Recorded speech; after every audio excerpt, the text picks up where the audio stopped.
ভিডিওটি শুধুমাত্র আপনাদের বিনোদন দেওয়ার জন্য। আর ভিডিওটি যদি ভালো লেগে থাকে তাহলে লাইক, কমেন্ট, শেয়ার এবং চ্যানেলটিকে সাবস্ক্রাইব করে পাশে থাকবেন। ধন্যবাদ।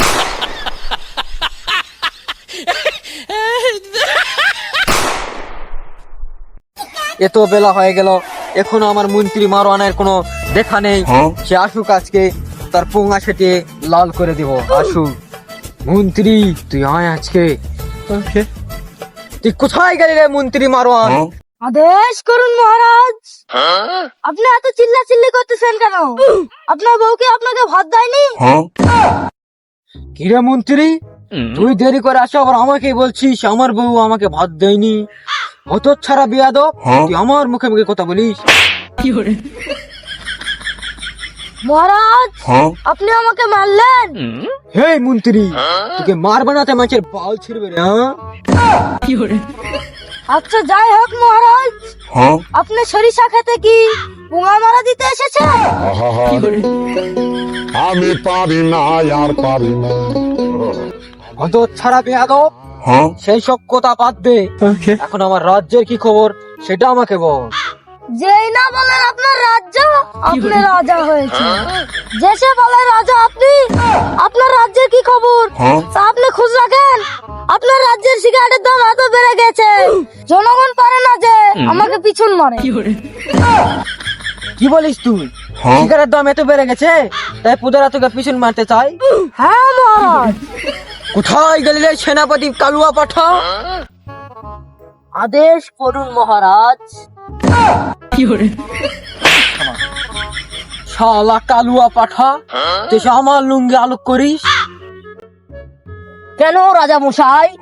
আপনি কি আজকে ভিতরে ঝাঙ্গা পরে আসতে ভুলে গেছেন? ধুর হতচ্ছাড়া, আজকে না হয় তোদের রানীমা আমার জাঙ্গাটা খেচে দিয়েছে, এখনো শুকায়নি বলে আমি জাঙ্গা পরে আসিনি। তাই বলে তুই আমার লুঙ্গি আলোক করে দিবি? বিয়াদব। আমার ভুল হয়ে গেছে মহারাজ, আমাকে মাফ করে দিন। সেই সব কথা বাদ দে। আমার রাজ্যে কি হচ্ছে তুই কি সেটা জানিস? না। না জান সেটা ভালো কথা। আমার রাজ্যে নাকি শিকারের দাম অনেক বেড়ে গেছে, এই জন্য মন্ত্রীকে পিছন মেরতে চেয়েছে। তো চল আমরা যাই, শুনে আসি প্রজাদের মুখ থেকে আমাদের ইয়েতে কি হয়েছে। তাহলে চল আমরা আমাদের রাজ্যে গিয়ে আমাদের প্রজাদের থেকেই শুনি কি হয়েছে আমাদের রাজ্যে। চল। যে আজ্ঞা।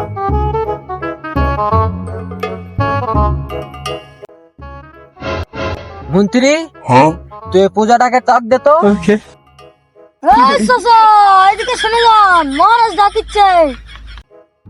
মহারাজ আবার কৃষক ডাকছে, এমনি তাই কাছে সিগারেট বিড়ি কিছু নাই। সিগারেট বিড়ির দাম বেড়ে গেছে, মাথা আমার নষ্ট হয়েছে। মহারাজ আপনি আমাকে কেন ডাকলেন? কি হয়েছে তোমাদের? তোমরা নাকি আমার মন্ত্রীকে ধরে পিছন মেরতে চেয়েছো। পিছন মারতে চাবে না তো কি করবে? আপনি কোন বালের রাজা? আপনার রাজ্যে সিগারেটের দাম বেড়ে গেছে, আপনি কোনো খোঁজ খবর রেখেছেন? মন্ত্রী, তোরা কি সব বলে এলা? আমি নাকি বলের রাজা? ঠিকই আছে, বলের রাজা কেবল তো বড় কেবল। কি রে, তুই কিছু বললি নাকি? না, আমি আবার কি বললাম? মহারাজ আপনি হয় সিগারেটের দাম কমান, তাহলে আমরা এই রাজ্য ছেড়ে চলে যাব। ঠিক আছে, তোমাকে রাজ্য ছেড়ে যেতে হবে না, দেখি দিনে আমি কিছু করতে পারি নাকি। আর তোমাদের কাছে সিগারেটের দাম যদি এত যদি বেশি মনে হয় তাহলে তোমরা বিড়ি খাও। কি বালের রাজা?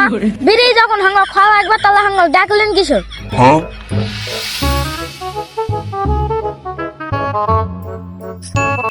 কি কথা, পূজারা আমাকে বলেন রাজা, ই রাজা, সি রাজা বলছে। কি হয়েছে আমাদের রাজ্যে? সিগারেটের দাম এত বাড়ার কারণটা কি? আমরা আজকে সিগারেট কোম্পানির কাছে যাব, চলো তো। এই ঠান্ডা সঙ্গে মশলার গাছগুলা মরে গেছে রে, সিগারেটের তো দাম বাড়ান লাগবে, হাঙ্গা কত চলা লাগবে। হয় হয়, হাঙ্গক তো চলা লাগবে তো। এই মন্ত্রী, ওরকম মালিককে শুনতো। তোদের মধ্যে মালিক কে রে? আমি কি আছে কও? মহারাজ তোর হ্যাঁ কথা বলে, ভালো কথা কও। মহারাজ হ্যাঁ, কি বলছেন মহারাজ বলুন। কি হয়েছে তোদের? তোরা সিগারেটের দাম এত বাড়াছিস কেন? আমার পূজারা আমাদের ধরে মারতে যাচ্ছে, সিগারেটের দাম কমা। না মহারাজ, সিগারেটের দাম কমানো যাবে না। আপনি তো পূজারা যদি আপনার উপর চেপে যায় তাহলে বিড়ি কিনে খেতে বলেন, যান। কি আমি একজন রাজা, আমার মুখে মুখে কথা। এই কালো পাঠা, আমি ওদেরকে শিকারের দাম কমাতে বলছি, ওরা শিকারের দাম বলে কমাতে পারবে না। যা তুই ওদের ধরে নে, চল আমার কারাগারে নিক্ষেপ করো ওদের। যাক গা মহারাজ। ধর ধর তো ধর, এই চল তোদের কারাগারে নিয়ে চল।